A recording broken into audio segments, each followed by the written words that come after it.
Ty, it is so good to be with you. And it's so good to be talking about the number one thing that many businesses should be looking at as they're going into second quarter is what is their strategy? How are they going to get there? And where can they get some help from? Yeah, no, absolutely, Shari. It's good to see you as well. It's been a minute. Um, Yes. you've been traveling, dominating the world, and I've been waiting for you to get back. Hey, But he's been on a cruise ship, everyone. Let's not get him fooling you here. He's been on a cruise ship, and I'm I a mean, cruiser. I'm an official cruiser. I was working my tail off. But no, you're right. We're down quarter one. We're into quarter two. The year started off with amazing momentum, but we have to continue to build on that, and we have to continue to maximize that strategy because we're getting into summer months. Yes. And before you know it, the holidays will be here at the end of the year, and we know everything slows down. Yeah. So really and truly, it is making sure that we're capitalizing on that momentum we started with, and that we're continuing to make and crush all of our goals. I actually like to make sure that the goals are done by October, because yeah, come November, December, we're all in party mode, we're in celebration mode, we're in thank you mode, and so really and truly, to get to that threshold of where you want to achieve, you want to make sure it's done by October, or at least 80% of it's done by October. Definitely. And so, Ty, this is where, not only the blend of what we do at CoachCon and how we coach our clients, a lot of times it's what resources do they have access to? How do they go through the experiences today, but learn from others so that they can either skip, strategically get out, or strategically find their way into a successful like team organization. Sometimes they just need a small adjustment. I think a lot of business owners get stuck in their own way.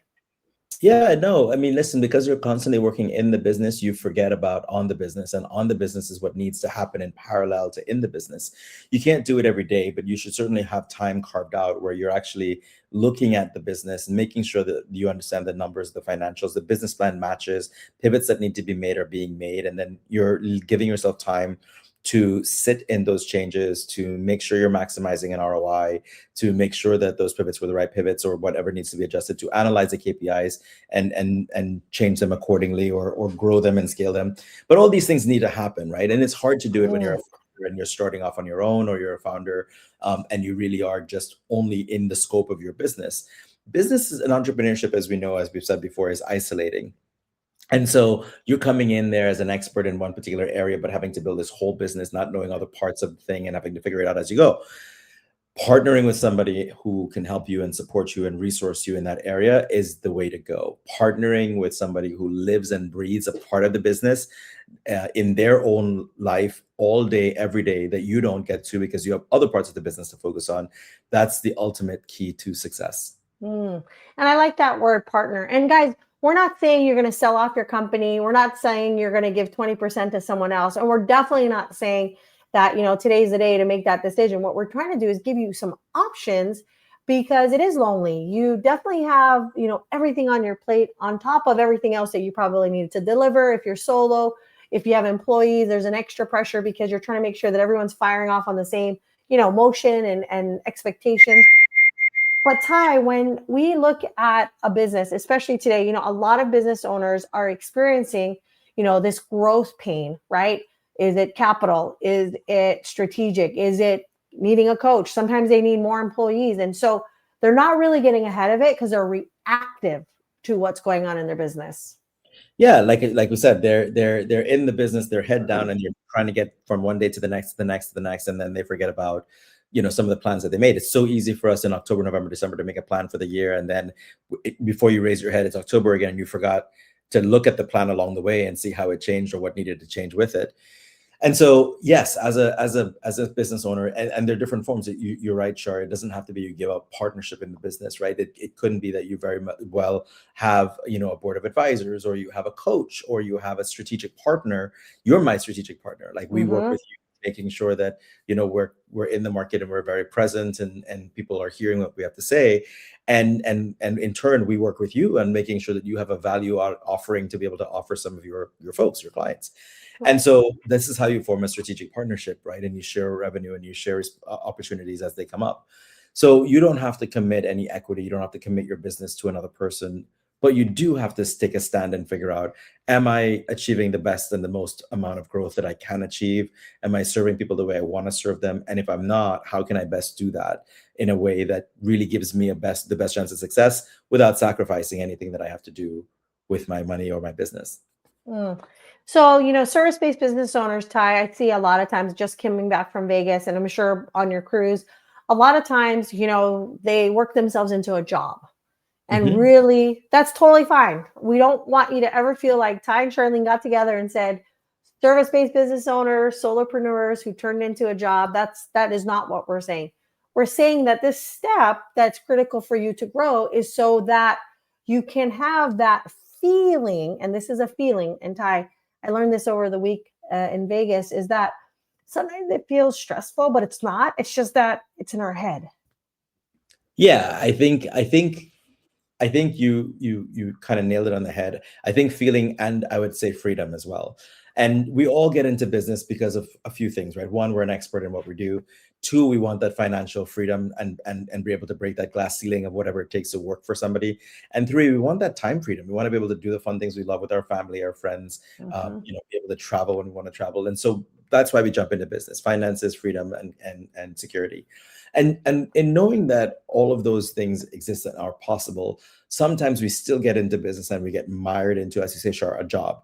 We get mired Mhm. into working longer than we would have worked if we worked for somebody else. We spend more money and are broke a lot more times than we would have if we worked for somebody else. And we just don't have that level of happiness because we've taken on a lot more than we can chew.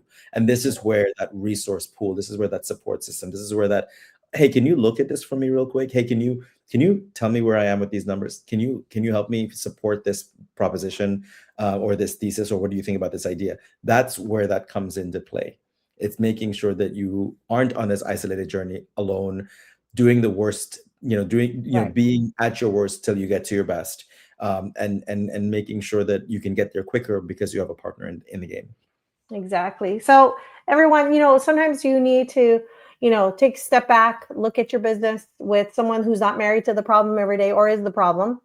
And definitely to this partner, they've paid blood, sweat, and tears, plus some big amounts of money to know the things that they know. And so just remember that that is helping you avoid a pain, some failure, and maybe some mistakes that you could have had in 1, 2, 3, even 4 years of your business. They're helping you avoid that. So look for a good partner, not only a partner, but like Ty said, a strategic partner who's in it today, who's getting through it and has the result that you are wanting in your own business.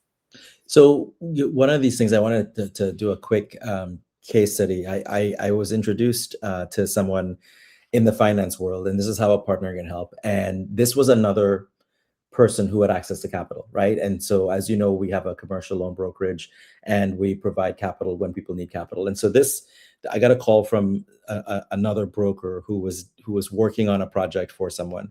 She's like, we just can't solve this problem. We don't have the lenders in our database. And so the client came to me and he said, like, listen, I have this roadblock. I particularly can't qualify for an SBA loan because of this. And so we went through the conversation, and we looked at the different assets that he had, and we realized asset wise, he was good. He had about a third of the money liquid. Oh, Mm. he had about a third of the money in an asset that we could make liquid. And then his question was, well, how do we do the other two-thirds? And it was through a combination of three solutions. We were able to do a line of credit on public stock. We were able to do Wow. a sub debt loan on an acquisition for acquisition financing, and we were able to do a working capital loan for post acquisition. And the combination of those three got him the total that he needed. But all those three was a layered strategy that we had to talk through and kind of figure out, Mm. okay, what do you have? What do you want to achieve? What are you trying to do? What's available? What can the seller offer? How can we put all those things together and still get this done? And it was a creative solution, but he wouldn't know that, and he had no idea that that was possible. Nor did he, know where to go to get those things done. But by coming to somebody like me who was ingrained in this every day, all day, we were able to break down the problem, understand the solution, and then use a strategy to get there. Wow, fantastic. What a great case study, Ty. Just really being able to have a partner who looks outside of what the normal response would be and reaction would be, but more importantly, looking for a solution versus trying to see it as a problem. Wow, Yeah, what a fantastic partnership, Ty. What a smart strategic decision that business owner made. he did. But more importantly, we got him his dream and what he wanted to do. So very rarely is the answer no. It's just how can we do it differently? Exactly. Thanks so much, Ty. And I can't wait to continually have everyone that watches our lives, as well as watching the recording, reach out to people who actually know what they're doing and they're in there, versus the idea that, maybe, or if this, then.